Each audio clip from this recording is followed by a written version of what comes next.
안녕하세요. 불같이 독서하는 불독남입니다. 이번에 소개해드릴 책은 요한 고틀리프 피히테의 학자의 사명에 관한 몇 차례의 강의라는 책입니다. 피히테가 쓴 이 책은 1794년 예나 대학교에서 강의했던 내용을 토대로 쓰였는데요. 피히테는 학자의 사명을 언급하기까지 근원적인 질문에 대한 접근으로 결론을 도출하게 됩니다. 특히 그가 접근하는 방식을 보자면 칸트의 영향을 받았음을 볼 수 있는데요.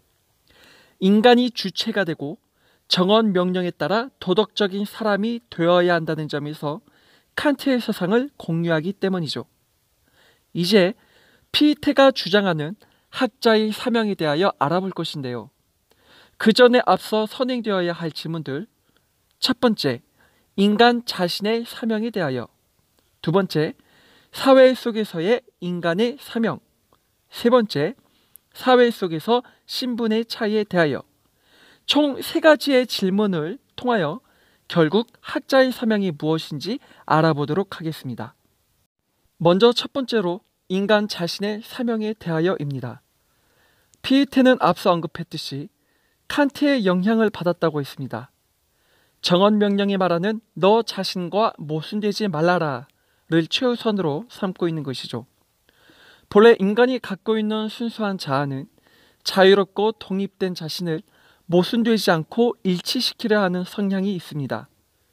칸트가 말하는 최고선에 일치되려 한다는 말이죠. 그러나 자신 스스로를 도덕적인 선에 일치시키지 않기 때문에 정언명령이 말하듯 스스로 모순되고 있다는 것이죠. 모순됨은 여기서 끝나지 않습니다. 도덕의 일치를 버리는 동시에 나의 자아를 외부 사물에 규정짓도록 내버려 둔 것입니다. 내 자아는 본래 스스로가 규정지을 수 있는 것이지 어떤 누가 규정짓는 것이 아닙니다. 피히테는 이러한 첫 번째 질문, 인간 자신의 사명에 대하여에서 인간이란 도덕적인 선을 이루기 위하여 지속적인 완성을 이루며 나가야 한다고 말을 합니다. 이것이 자기 자신과 일치됨을 말하는 것이죠. 다음 두 번째로 사회 속에서 인간의 사명이란 질문입니다. 앞서 언급했듯이 자기 자신과 일치되기 위해서는 도덕적인 선을 이루어야 한다고 했습니다. 이러한 상태는 사회적인 단계에 들어서면서 구성원들에게까지 영향이 확대되는데요. 자기 자신이 도야된 만큼 사회 구성원들도 동일하게 만들려 하는 욕구를 말합니다. 인간에게는 자신과 동등하다고 느끼는 이성적 존재자가 있음을 사회 안에서 찾으려 하는 욕구를 가집니다.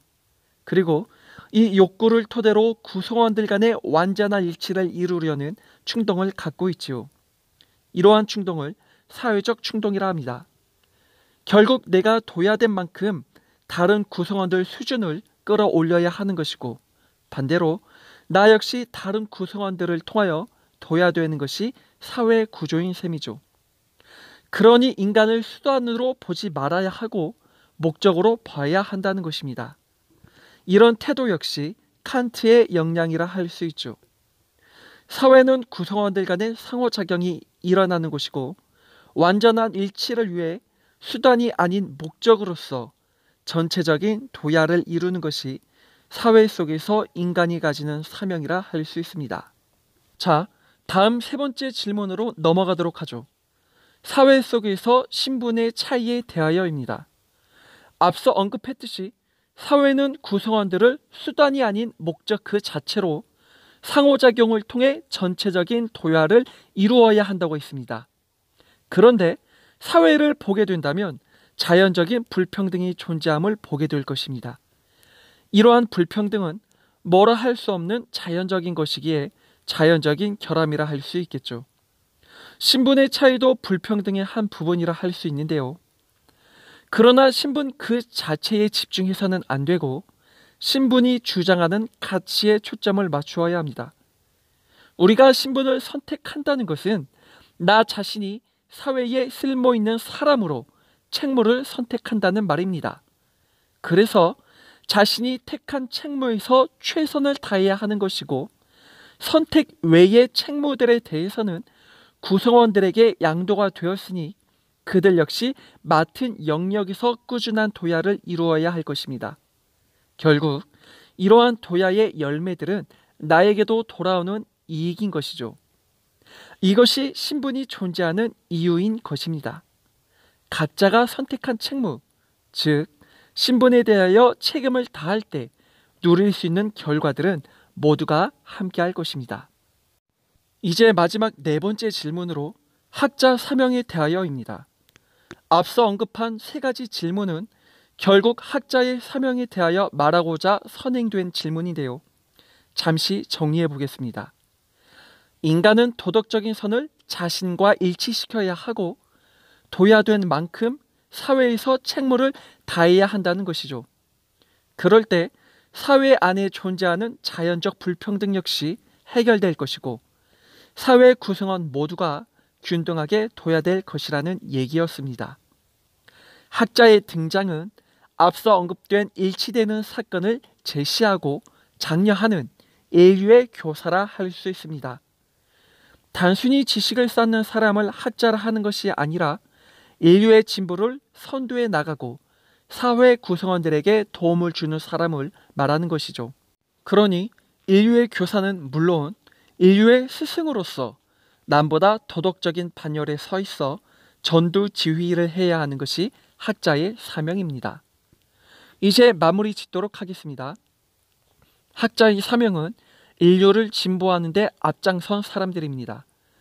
인간을 수단으로 보지 않은 채 목적으로 도야시켜주는 역할을 하는 것이죠. 그러니 이성을 숙련시키고 불행을 이길 수 있는 자신의 능력을 키워야만 합니다. 반대로 닥친 불행에 안주하며 인간의 진보가 해로움을 안겨줄 것이라는 불안 때문에 자연적인 상태에 머무르기만 한다면 이게 바로 자기 모순입니다. 루소가 이런 입장을 취했죠. 루소는 인간의 진보가 인류를 타락한다고 보아 자연 상태로 복귀하자고 주장했었습니다. 그러나 다시 언급하지만 인간은 외부에 의해 규정받는 존재가 아닙니다. 자신을 도야시켜 불행을 극복해야 하는 존재이죠. 루소는 인간 자신의 능력을 간과했습니다. 저와 여러분은 자신이 선택한 사회적인 책무가 있을 것입니다. 한 가지 묻고 싶은 것이 있다면 그 책무를 선택한 이유와 목적이 애초에 있었는지 묻고 싶습니다. 사명에 관한 깊은 고찰을 해보셨는지요?